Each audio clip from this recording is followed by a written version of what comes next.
Kenya is a nation of abundance of talent, innovation, and aspiration. But beneath the surface of a growing economy lies an unseen leak.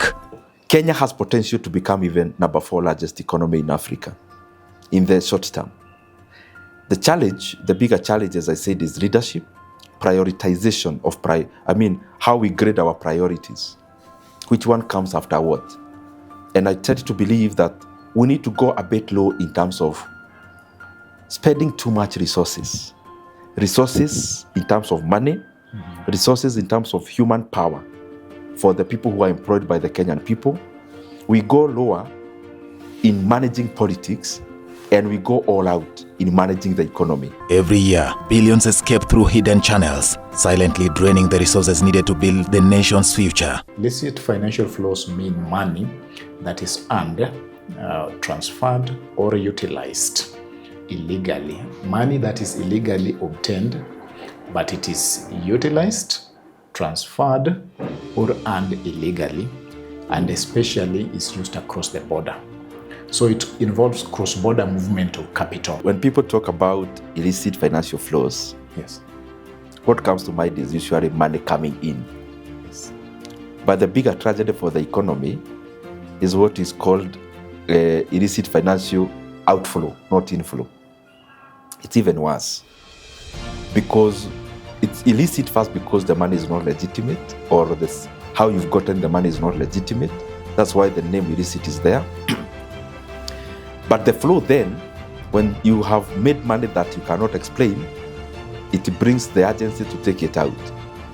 So that now leads to an outflow of money. Why does that happen? As the economy grows, wealth stops being possessions. Wealth starts being capital. Now, for wealth to be capital, in most of the cases, it needs to be legitimized. So when you have money you cannot legitimize, the wealth only becomes possession, what you own. But it is shut off from becoming capital, from becoming money that can enable other things. So that's the stark difference. That when you have money here, a lot of it, you can't explain it, you want it out. This is the story of illicit financial flows and the fight to strengthen domestic resource mobilization. Illicit financial flows, or IFF, refer to money that is illegally earned, transferred, or used across borders. In Kenya, these flows take many forms. Capital can take 3 forms or components. There's the commercial bit, there is the criminal activities, and then there is the fraud or theft of public funds. Now, the commercial bits takes place in forms of trade misinvoicing.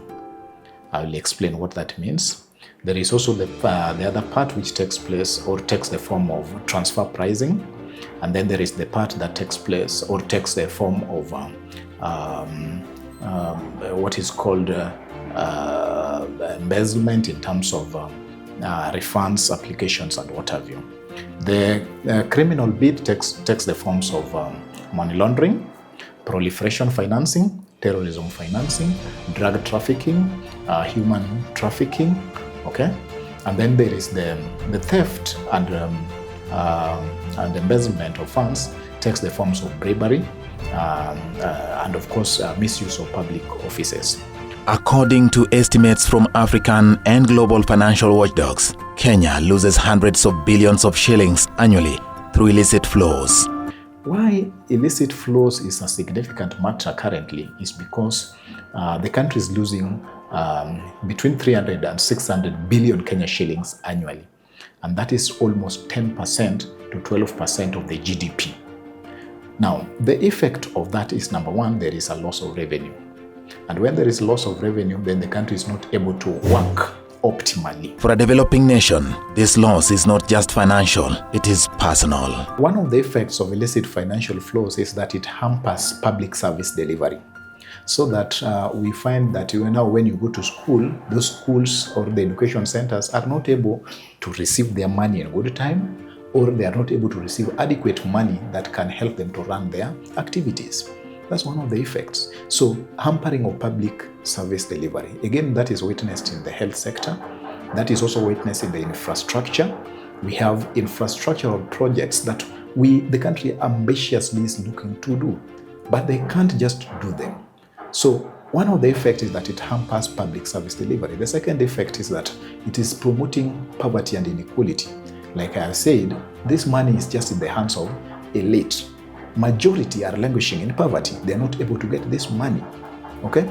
The other effect on the common mwananchi is security. When this illicit money goes out and lands in the hands of terrorists, when they come here and cause insecurity, it is the mama mboga down there, the border guy, who is not able to get the confidence and guarantee that he can operate whatever he's doing normally without interruption. And number two, he's also risking his life. We also need not overburden Kenyans even further. Let me cite what I mean. Mm-hmm. The road from Nakuru will help the entire western part of Kenya, from Nairobi to Nakuru, the expansion. That road was to be built before for Kenyans to use without paying. Now, that has been changed. Now, beyond the Kenyan who pays KRI, the same Kenyans who pays pay, the same Kenyans pays fuel levy. Now, he already pays those three to guarantee them public amenities, including a road. Then, on top of paying your rightful share of taxes, then you are told to enjoy a public good, you have to pay. Those kind of things, like overburdening Kenyans with more payments, is not the way to build the economy. Mm-hmm. The road from here, Nairobi to Nakuru, should be expanded. Illicit financial flows are not inevitable. They thrive in silence, but weaken under scrutiny. For us to prevent the issue of IFFs, you will realize that there are areas that have been classified as wet areas. These are areas that actually there is what we are calling regulations is a bit weak. And I can tell you one of the areas that are giving us a big headache is in the real estate. The real estate is becoming a big problem because the regulations in those real estate, remember most of the real estate development are being done by the private parties, the private persons, and rarely do we go on to ask them where are they getting the fundings. Are they getting fundings from the banks? And if they are getting from the banks, to what level or to how much? Mm-hmm. So that is one big area. And then we have got also professionals that of late they have been weak in terms of doing reporting. And I will quote, for example, we have got professional bodies that we may be calling upon like LSK. There is need for us to regulate those professional bodies so that now they are able now also to be made reporting line in terms of IFFs and other professional bodies as well. The accountants who are actually reviewing our books every now and then, are they making reports on IFFs or they are not? So those are now areas that we are saying they are providing a very wet area for inflows and outflows. And then we also have got the procurement regulatory body, also another area that if we are able now to have very tight rules and guidelines on providing on how they should be able to be reporting on that, then I think then we'll be able now to handle that. The strategic plan provides for us that we need to do a recovery around 4.1 billion. And since the beginning of the year, with the coming in of the new CEO, the recovery rate as we are talking today is around 5.8 billion.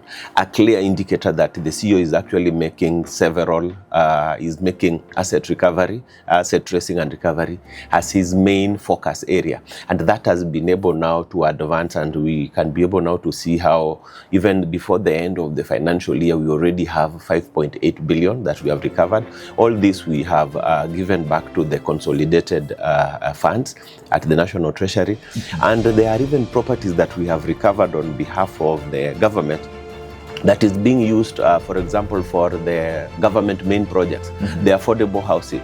We have just recovered we have recovered land along Mombasa Road that is going to have over 3,187 families that will be domiciled within that property.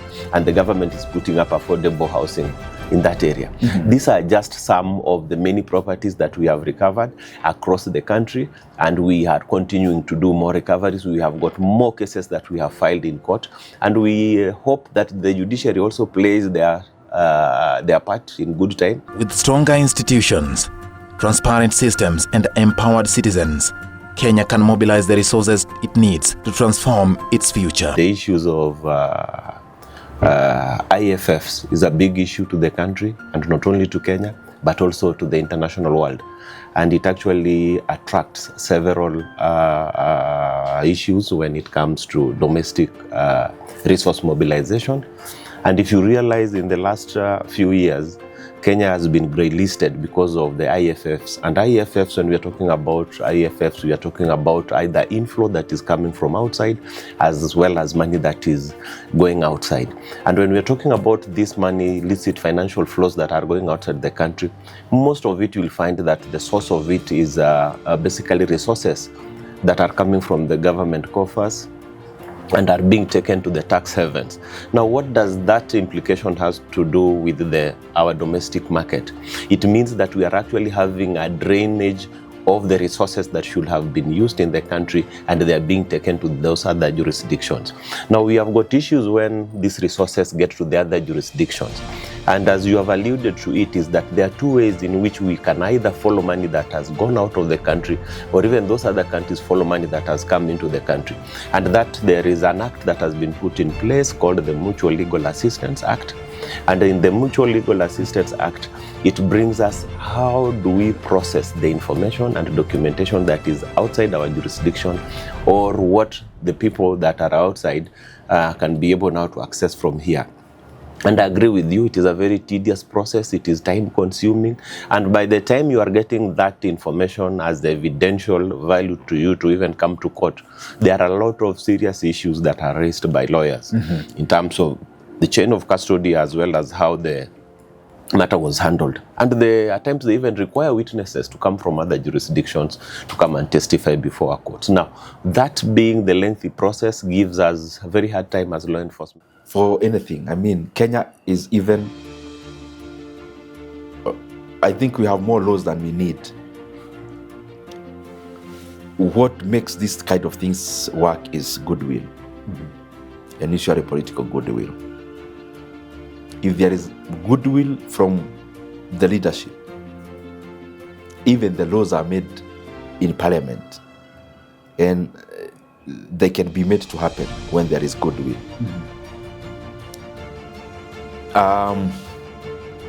The second thing is the sanctity of institutions, that has the responsibility to look after public resources, so that we seal those any loophole that necessitates an outflow of money that is especially not gotten in the most straightforward manner.